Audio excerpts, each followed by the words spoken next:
Hey, what's up, you guys? It's the Sweet Tea Show, and I'm back to talk about Love and Hip Hop Miami, Season 3, Episode 7.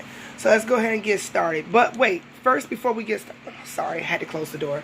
My dog came in. Before we get started, I'm not going to be doing too many videos of Hip Hop New York, Love and Hip Hop New York. It's been, how can I say it? It's been kind of boring. And so, since it's been kind of boring, nothing's really been much to talk about. And I be tired from work trying to do both of these reviews and try to rush and do one day review and another day review. So right now I'm just going to do Miami. I feel like if New York gets a little bit interesting, then I'll go ahead and review it. But right now it's not really nothing to talk about. So that's my thought on that.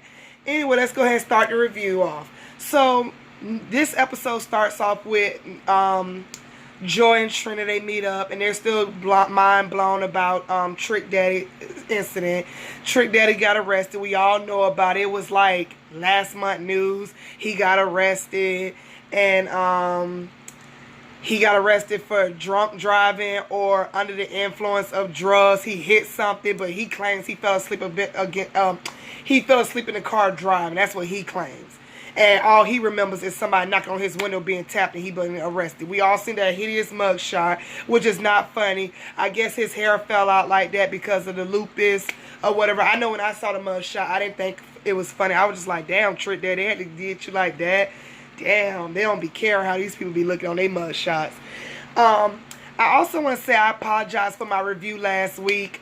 When I did Miami, my phone cut off on me or whatever, even though the battery wasn't dead. It just like shut off and shut back on. So it was so hard to try to review all that again and redo the video again. I was just too lazy, so I'm sorry about that. I was really about to talk about the whole Trick Daddy situation, and then that happened. So my bad. But yeah, Trina and Joy are very concerned about him. They both agree they want to have a sit down and talk with him, and they want to know what's going on. They want to know if they can be there for him, if they can fix things, because this is making no sense. You know, why would he do that? It's just ridiculous. He had people looking up to him. So Joy and Trina really want to have a talk with Trick. They also let us know that Trick ain't been talking to anybody, so they definitely want to have a word with him. Moving on from that, we get this scene with JoJo and Shay. So I guess they was able to put aside their differences and talk, come together and talk. I actually thought that Shay was going to snatch her wig off again, but she didn't. Y'all know last week Amara wanted them to talk, so she made sure that happened or whatever. And Shay pulls out the fact that, you know, JoJo heard her, like, why would you date a man that she used to deal with, talking about AKA Pleasure P, y'all. And JoJo lets us know that she never even slept with Pleasure P. They just went on a couple of dates. It didn't go nowhere. And at this point, as I was listening to these two talk and how they hurt each other over that whole situation, I definitely get where Shay's coming from. I would definitely be mad if one of my friends, really friends, dated a guy I dated or whatever. I'll be mad about that too. But I'm going to be honest, on some real shit, community, I thought I say community, but that's what I was about to say about him. Pleasure P is community dick. Pleasure P be out here for every damn body. I don't know who hasn't fucked him. I know I haven't. But I'm saying out there in the industry, he tries to talk to everybody. And really, nobody's checking for Pleasure P. He ain't got nothing going for himself. So I don't even know why they even fell out over this dude in the first place, like Shay said. Shay said that he talked about JoJo. She showed him the text messages. And I'm not surprised. We all seen how he did JoJo last season. So it was nothing new at all. So they both hugged it out. They're cool. They're the kumbaya over it. Moving on from that. We get this scene with Amara at MJ. They got their little matching outfits. King and Queen. They got it from the mall. It was cute. Amara and MJ are talking about what they're going to do for her show that's coming up. Keep in mind, Amara is super nervous. She wants everything to go perfect because she's doing all this without Julian. Also, she reached out to her dad. She lets Amara know that her dad reached out to her. He to talk to her. And that he has prostate cancer, which is not funny. I don't like to hear the word cancer at all because I have family members in my family that died from cancer. And my mom is a cancer patient. She survived her breast cancer, but she still has to go through the chemo treatment and stuff. But, yeah, she said her dad has prostate cancer. and she just want him to be there. She's gonna invite him to her show. MJ supports everything she's about. But he did ask her, did you talk to your mom about it? She said, no, I feel like mommy will be mad. And he was like, I didn't have a father growing up in my life. My mama kept my dad away from me. So, it's very important for kids to have their parents in their life or whatever. So he said whatever Amara wants to do, he's all for it. Moving on from that, we get this ratchet scene with the Ratchet Crew. And y'all already know who the Ratchet Crew is. Chamillionaire, Hood Brat, and Sukihana. I'm not even going to lie. I don't even know what the hell they was talking about besides the fact that Trina didn't do the tour. So now they got to make this paper their own way. They got to do a tour. And they got to make a name for themselves. At one point, Sukihana said, let's call each other the $2 whore. And I'm just like... Then it went from that to they started crying about how Sukihana was raised in the hood. And she trying to take care of her kids. And this, that, and the third. And I'm like... We know that you from the hood, but baby, the hood need to come up out of you. Like, you is just too ratchet. I'm sorry. Y'all can say what y'all want. I can't take Sukihana serious. I can't. She just said, let's call each other the $2 hoe. And then from that, she's crying because she want to get her kids out the hood. She want to be this good mother. But she just so damn ratchet. I didn't even take this scene serious. I didn't even know what the hell they was talking about. I just know they came up with a group name, and I didn't pay the group name no attention. Sorry, I know somebody going to be in their feelings. The little bit of people who do watch me, maybe not, but y'all can watch the other YouTubers for that. I didn't pay attention to this scene at all. But the next scene we get, Hood Brat meets up with her sister. We finally get to meet the big sister who took in the sister kids that passed away. Remember, the sister had committed suicide, so her daughter Queen and her son King is living with the big sister.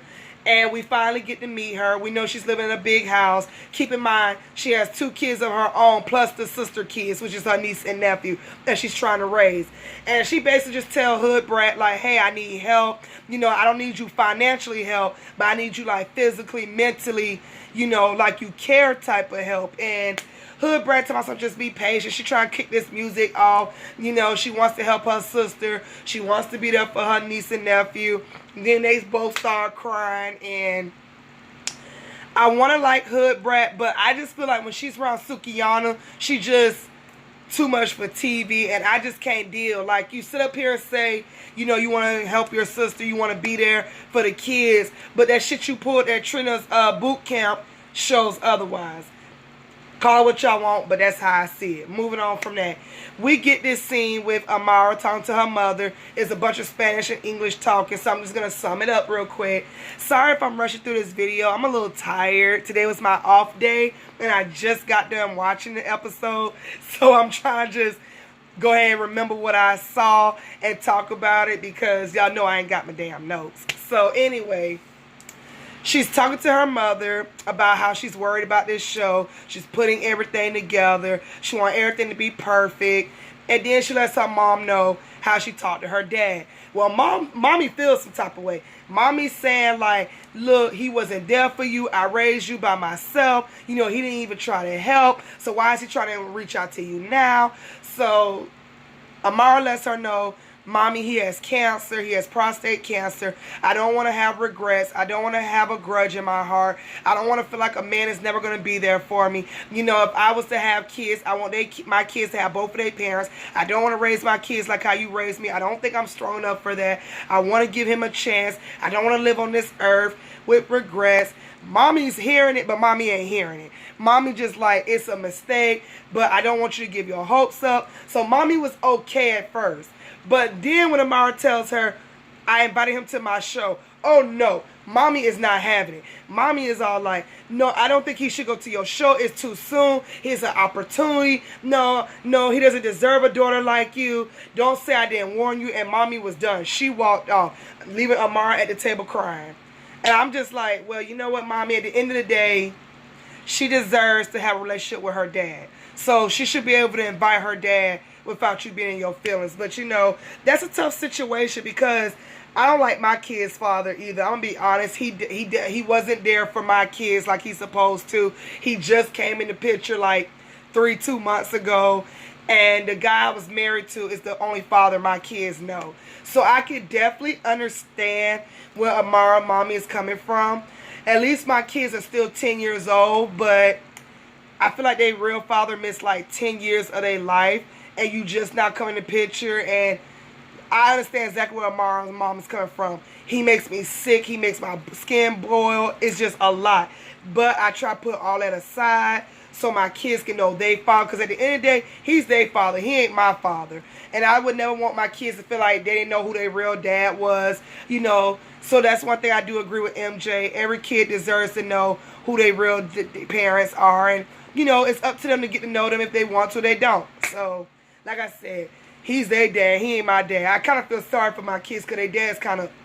But that's another story for another day. Anyway, moving on.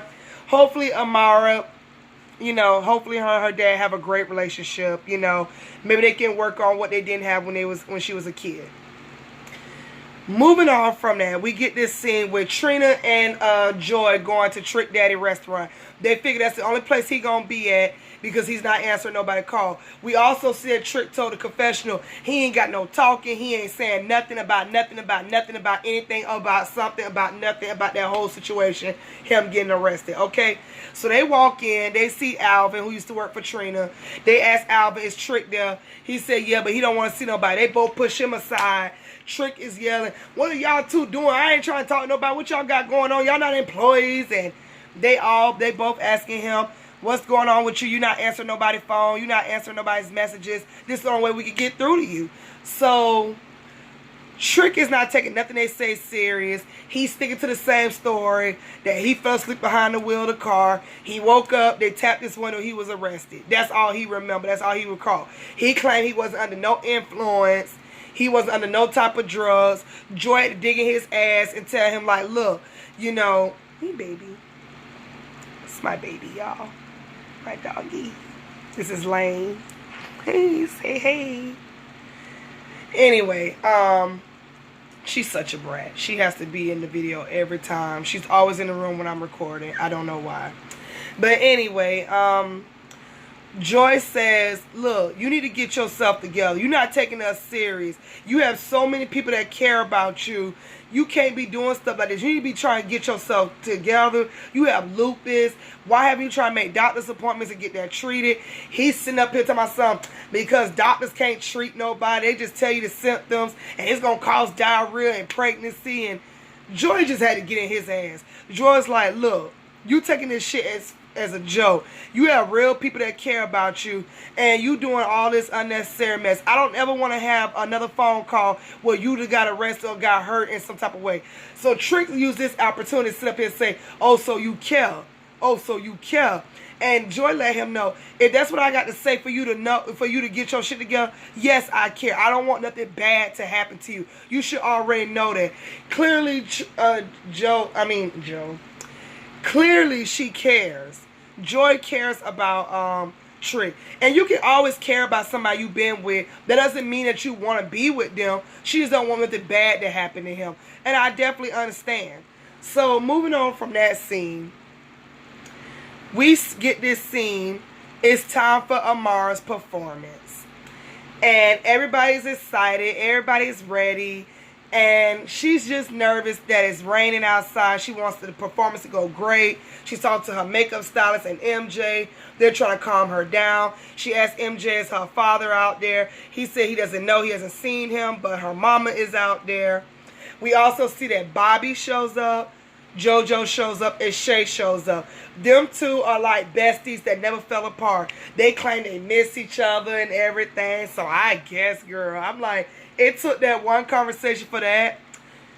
Girl, I guess.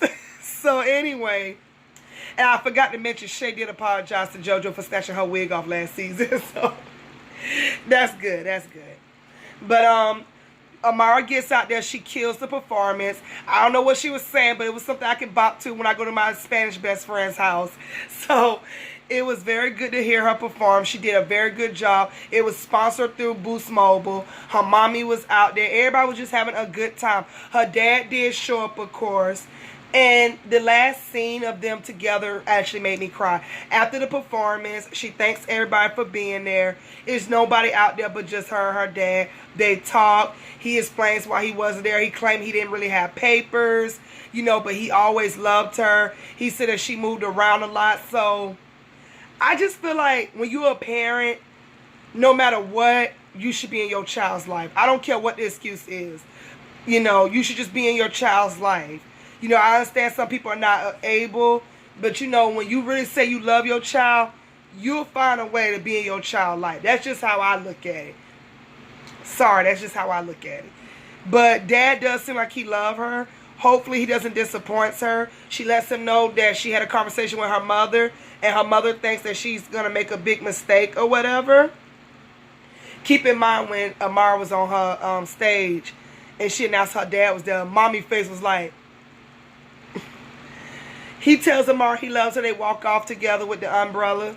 So hopefully he stays in her life and they just have a better relationship than they did when she was a kid. And that's all I got for you guys. Like I said, I'm sorry this was rushed through, but I'm tired. I'm hungry.